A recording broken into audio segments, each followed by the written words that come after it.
Assalamualaikum warahmatullahi wabarakatuh.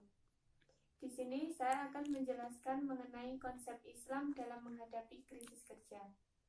Kerja dalam Islam.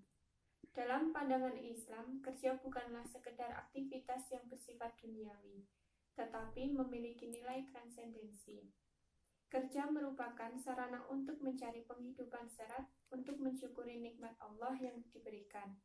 Terdapat dalam Quran Surat Al-Jumu'ah ayat 10, Al-Mulk ayat 15, dan At-Taubah ayat 104.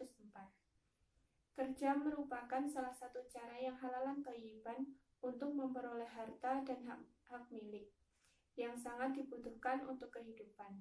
Dengan kerja, orang bisa memperoleh hak milik yang sah sehingga orang lain tidak dapat mengganggunya. Kerja juga merupakan aktivitas yang menjadikan manusia bernilai atau berguna di mata Allah dan Rasul-Nya, serta di mata masyarakat. Kerja adalah perbuatan untuk melakukan sesuatu yang diperbuat. Dari kata ini muncul kata pekerjaan, yaitu sesuatu yang dilakukan untuk mencari nafkah atau mata pencaharian. Islam menempatkan bekerja dalam kerangka teologis, yakni bahwa orang yang bekerja untuk mencari rezeki dari Allah guna menutupi kebutuhan hidupnya dan agar ia tidak menjadi beban orang lain, termasuk ke dalam jihad di jalan Allah yang nilainya sejajar dengan melaksanakan rukun Islam seperti sholat, puasa, zakat, dan haji. Dalam perspektif Islam, kerja mendapatkan nilai yang tinggi. Bahkan kemuliaan seseorang bisa dinilai dari pekerjaan yang dilakukannya. Oleh karena itu, bekerja dengan baik adalah kewajiban dalam Islam. Orang yang bekerja menghidupi diri dan keluarganya, bangsa dan masyarakat lebih baik dari orang yang hanya beribadah namun mengabaikan untuk bekerja. Konon, Sayyidina Umar ibnu Al-Khattab sebagai Amirul Mukminin pernah melihat seorang pemuda sedang berzikir di pojok masjid. Beliau melemparinya dengan kerikil agar pemuda tersebut bangun dan pergi bekerja guna mencari rezeki.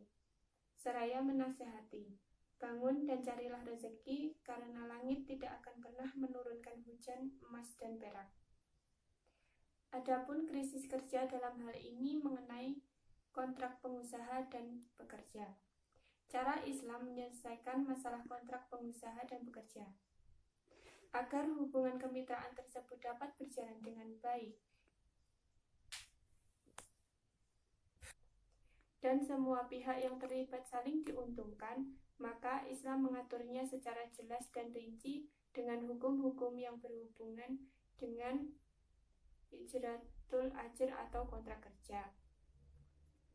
Pengaturan tersebut mencakup penetapan ketentuan-ketentuan Islam dalam kontrak kerja antara pengusaha dan pekerja, penetapan ketentuan yang mengatur penyelesaian-penyelisihan yang terjadi antara pengusaha dan pekerja, termasuk ketentuan yang mengatur bagaimana cara mengatasi tindakan kezaliman yang dilakukan salah satu pihak terhadap pihak lainnya.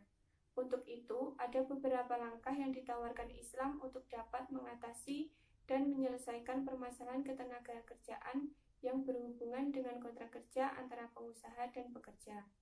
Langkah-langkah tersebut adalah: yang pertama, mengharuskan kontrak kerja antara pengusaha dan pekerja sesuai dengan ketentuan Islam dalam akad ijratul ajr.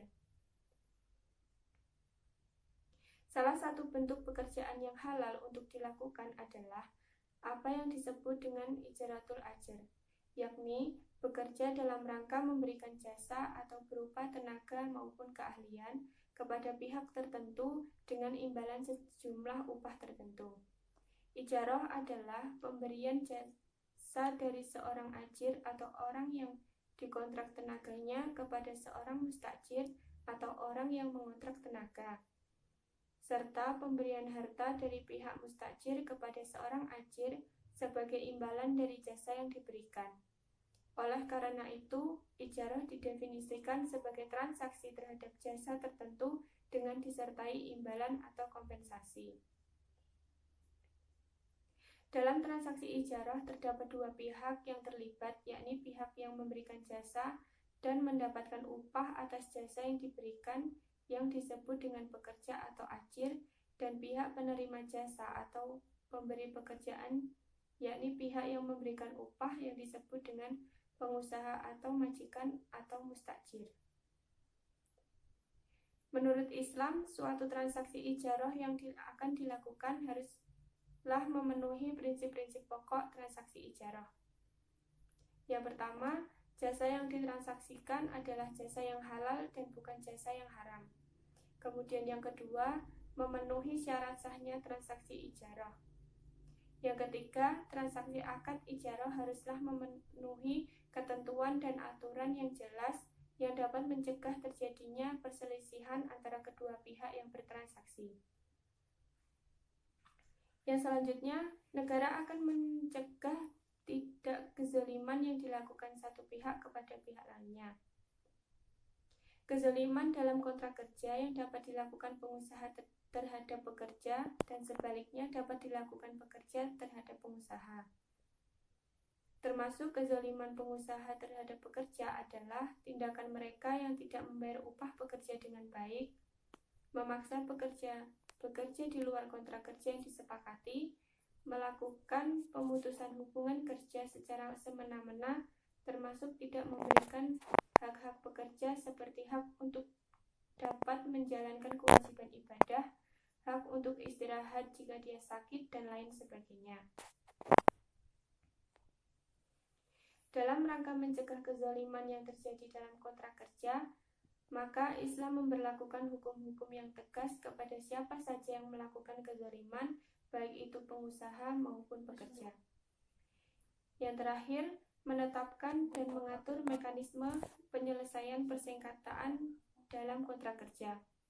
Meskipun Islam telah mengantisipasi segala hal yang dapat menyebabkan persengketaan antara pengusaha dan pekerja, yakni dengan jalan menetapkan ketentuan-ketentuan yang sangat rinci seperti yang dikemukakan di atas. Namun, peluang untuk terjadinya perselisihan pengusaha dan pekerja masih ada. Untuk mengatasi perselisihan tersebut, masalah penetapan beban kerja dan persoalan lainnya, maka Islam memberikan solusi dengan jalan pembentukan wadah penyelesaian persengketaan pemburuhan.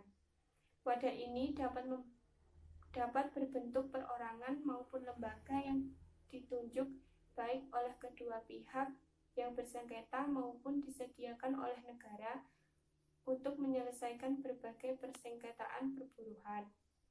Sekian yang dapat saya sampaikan. Apabila kekurangan saya mohon maaf. Wassalamualaikum warahmatullahi wabarakatuh.